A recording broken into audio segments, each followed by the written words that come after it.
ऐसे स्टूडेंट्स होते हैं जो एग्जाम में कम पढ़ के जाते हैं बट आपसे ज्यादा मार्क्स स्कोर करते हैं।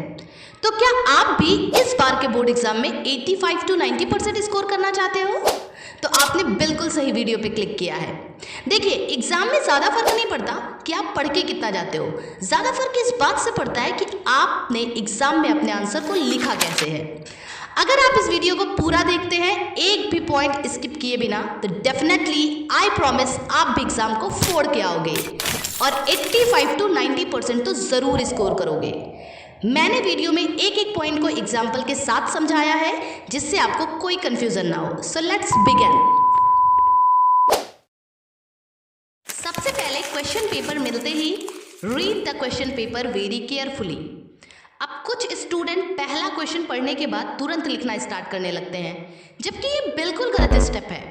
आप 2 मिनट टाइम देकर क्वेश्चन पेपर को अच्छे से रीड करिए, साथ साथ कितने वर्ड्स में किस क्वेश्चन के आंसर को लिखना है वो भी जरूर देखिए। फॉर एग्जाम्पल, अगर वेरी शॉर्ट क्वेश्चन है, उसको आपको 100 वर्ड्स में या 200 वर्ड्स में उसका आंसर करना है, तो आप 1 या 2 पेज में उसके आंसर को करिए। इस तरह से हर क्वेश्चन को प्रॉपर और अच्छे तरीके से ध्यान से जरूर पढ़िए और कितने वर्ड्स में कितने क्वेश्चन का आंसर करना है ये भी जरूर देखिए। और हाँ, अगर आप चाहते हैं ये जानना कि वेरी शॉर्ट, शॉर्ट और लॉन्ग आंसर को कितने पेज में लिखना चाहिए कि पूरे मार्क्स मिले, तो आप कमेंट करिएगा, आपको जल्द ही इस पर एक वीडियो मिल जाएगी। Second point is attempt all question. आपको सारे क्वेश्चन को अटेम्प्ट करना है, कोई भी क्वेश्चन आपको छोड़ना नहीं है। अगर आपको कोई क्वेश्चन नहीं आता है तो भी उसे अटेम्प्ट करो। अब कुछ लोग बोलेंगे अगर नहीं आता है तो क्या लिखेंगे? देखिए, बोर्ड एग्जाम में अदर एग्जाम की तरह कोई निगेटिव मार्किंग नहीं होती है, मतलब अदर कॉम्पिटिटिव एग्जाम की तरह निगेटिव मार्किंग नहीं होती है। तो पूरा रिस्क लेकर आप क्वेश्चन को अटेम्प्ट कर सकते हो।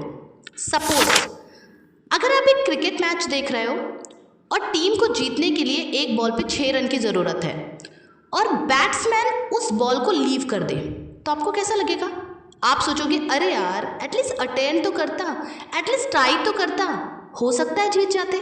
सेम इसी तरह अगर आपको कोई क्वेश्चन नहीं आता है और आपने क्वेश्चन को पूरा छोड़ दिया, तो आपको उस पर कोई मार्क्स नहीं मिलेंगे, आपको उस पर 0 मिलेगा। इनफैक्ट इससे अच्छा है आपको उस क्वेश्चन से रिलेटेड जो कुछ भी आता है आप उसे ही लिख दें, आपको 1 आधा नंबर तो जरूर मिल जाएगा।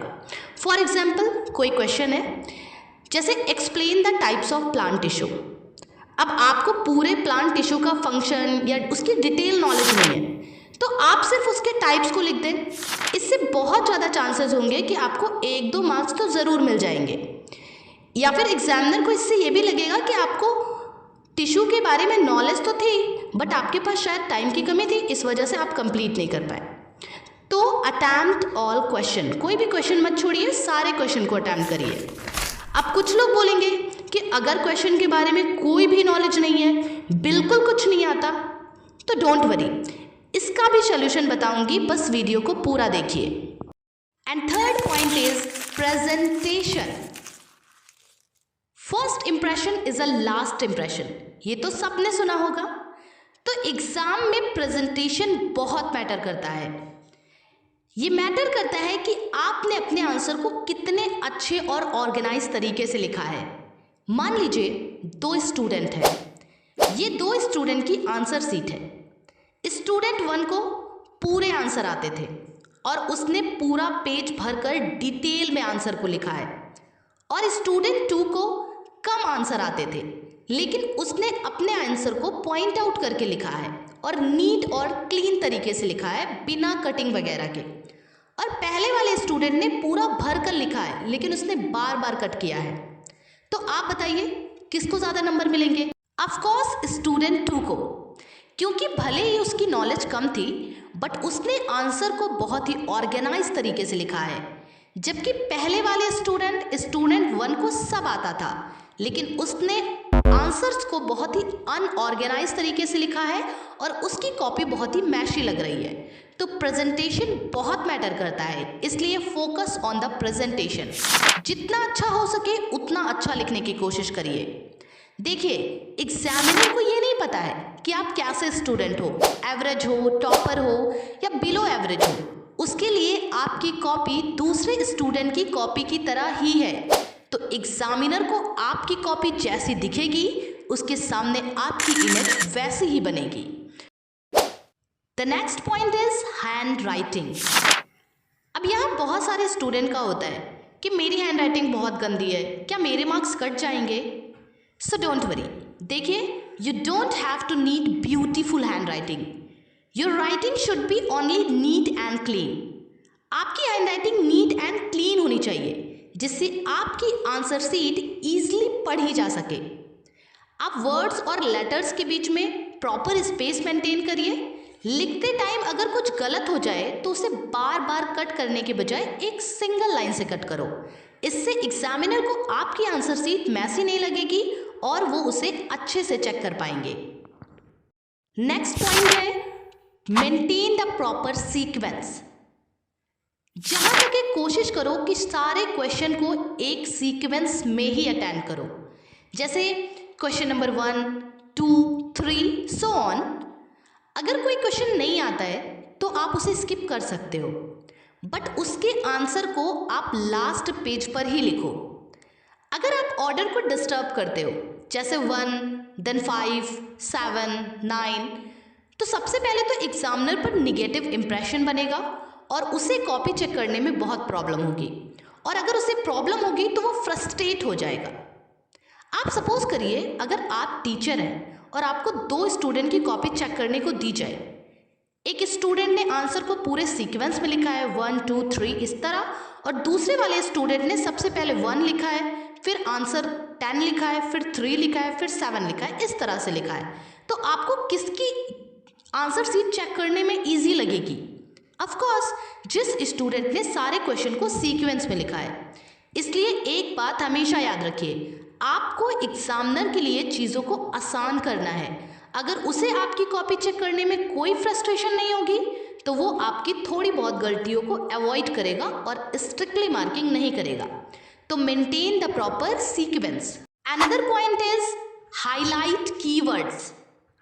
आपने कीवर्ड्स को या जो इंपॉर्टेंट पॉइंट्स हैं, जैसे हिस्ट्री की कोई डेट्स, साइंस में किसी साइंटिस्ट के नेम, या फिर कोई भी इंपॉर्टेंट पॉइंट जो आपने लिखे हो, आप उसे सिंपली अंडरलाइन करो।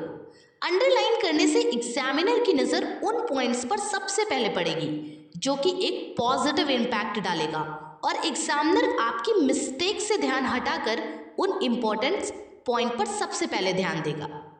सो हाईलाइट द कीवर्ड्स। नाउ हमेशा कोशिश करो कि एक बड़ा सा पैराग्राफ लिखने के बजाय पॉइंट में आंसर करो, और अगर पैराग्राफ लिख रहे हो तो छोटे छोटे पैराग्राफ लिखो, ना कि एक लंबा सा paragraph. Don't go over the word limit. कोशिश करो जितना पूछा है उतना ही लिखो। फॉर एग्जाम्पल, अगर 2 मार्क्स का कोई क्वेश्चन है लाइक डिफाइन सेल, अब यहाँ पे आप अगर डेफिनेशन के साथ साथ cell theory, structure, diagram, organelles सब कुछ लिख रहे हो तो आप अपना टाइम वेस्ट कर रहे हो। तो सिंपल मार्क्स के अकॉर्डिंग ही आंसर करो। Now how to handle tough questions. कई बार ऐसा होता है कि आपको 100 वर्ड्स के अराउंड किसी क्वेश्चन का आंसर करना है और आपको 50 वर्ड्स ही आते हैं। ऐसी सिचुएशन में आप कुछ टिप्स को फॉलो कर सकते हैं। जैसे आप बड़ा बड़ा लिखिए, एक लाइन में 5 से 6 वर्ड्स को ही लिखिए, जिससे आपके ज़्यादा पेज फिल हो पाएंगे और आपका आंसर बड़ा भी अपीयर करेगा। दूसरी टिप्स है कि अगर कुछ नया याद नहीं आ रहा है तो जो आता है उन्हीं चीज़ों को रिसाइकिल करिए। एक एग्जाम्पल से समझते हैं। जैसे आपने लिखा है food is absorbs in intestine. अब इसी पॉइंट को आप और भी तरीके से लिख सकते हैं, like absorption of food takes place in the intestine, the intestine is responsible for food absorption, digested food is absorbed by the intestine. इस तरह अगर आपको सिर्फ 4 पॉइंट्स आते हैं तो आप उन्हें रीयूज करके 8 पॉइंट्स बना सकते हो। एक और इम्पोर्टेंट चीज़ आप यहाँ पे कर सकते हो, अगर आपको डायग्राम पता है तब तो और अच्छा है, उसे बनाओ, या आप आंसर के साथ साथ फ्लो चार्ट भी बना सकते हो। तो ये भी एक अच्छी चीज़ है, क्योंकि इससे एग्जामिनर को आपकी पूरी थियरी में क्या लिखा है फ्लो चार्ट देखकर समझ आ जाएगा। जैसा कि मैंने वीडियो के स्टार्टिंग में बोला था कि अगर आपको क्वेश्चन के बारे में कुछ भी नहीं आता तो आप क्या करेंगे। देखिए, ये बात मैंने आपको पहले ही बता दी है कि अटेम्प्ट ऑल क्वेश्चन, आपको किसी भी क्वेश्चन को छोड़ना नहीं है। अगर आपको क्वेश्चन में कुछ भी नहीं आ रहा है तो आप क्वेश्चन को पढ़िए और उसके जो कीवर्ड्स होते हैं उसको अपने आंसर में यूज़ करो और आपको जो भी समझ आ रहा है वो आप लिख दो। एक स्मार्ट चीज़ आप और भी यहाँ कर सकते हो, ऐसे क्वेश्चन को पॉइंट में लिखने के बजाय पैराग्राफ में लिखो और ऐसे क्वेश्चन को लास्ट में ही लिखो, जिससे एग्जामिनर उस पर कम फोकस करे और आपके एफर्ट के 2-4 नंबर आपको ज़रूर दे दे। Learn to redirect your attention. जैसा कि मैंने अपनी शॉर्ट वीडियो में बताया है कि पेपर को देखने के बाद अगर कोई क्वेश्चन नहीं आ रहा है तो डिसअपॉइंट मत हो। सपोज अगर आपको पहला ही क्वेश्चन नहीं आता तो कोई बात नहीं, लेट गो, उसके बारे में ज़्यादा स्ट्रेस मत लो और नेक्स्ट क्वेश्चन पर फोकस करो। Another point which is the most important core factor for any exam, जिसकी वजह से अच्छे टॉपर्स भी अपने मार्क्स गवा देते हैं, दैट इज टाइम मैनेजमेंट। अगर आप फर्स्ट टाइम बोर्ड में अपीयर कर रहे हो तो एग्ज़ाम की स्टार्टिंग से ही अपनी अच्छी स्पीड मेंटेन करो। अदरवाइज आप स्टार्टिंग में बहुत रिलैक्स होकर आराम से लिखोगे और लास्ट टाइम में जब टाइम कम बचेगा और क्वेश्चन अटेम्प्ट करने के लिए बहुत ज़्यादा रह जाएंगे तो आप पैनिक कर जाओगे और साल भर की मेहनत बर्बाद हो जाएगी और हमेशा के लिए रिग्रेट रहेगा कि मुझे आता था बट टाइम की वजह से छूट गया। अब कुछ स्टूडेंट बोलेंगे कि अगर हम फास्ट लिखेंगे तो हैंडराइटिंग का क्या होगा, तो don't worry, as I pointed out earlier कि first impression is a last impression. Starting के 4-5 पेज प्रेजेंटेबल रखो, उसके बाद पेपर फिनिश करने पर फोकस करो। एग्जामिनर विल अंडरस्टैंड कि टाइम की वजह से हैंडराइटिंग बिगड़ गई। आप में से बहुत सारे स्टूडेंट्स पहली बार बोर्ड एग्जाम देने जा रहे होंगे, तो सभी को ऑल द बेस्ट। जैसा मैंने सारे पॉइंट्स को बहुत ही अच्छे से समझाया है, आप अगर सारे पॉइंट्स को अच्छे से फॉलो करते हैं, I hope you will perform very well in your exam. अगर वीडियो अच्छी लगे, don't forget to like and subscribe my channel.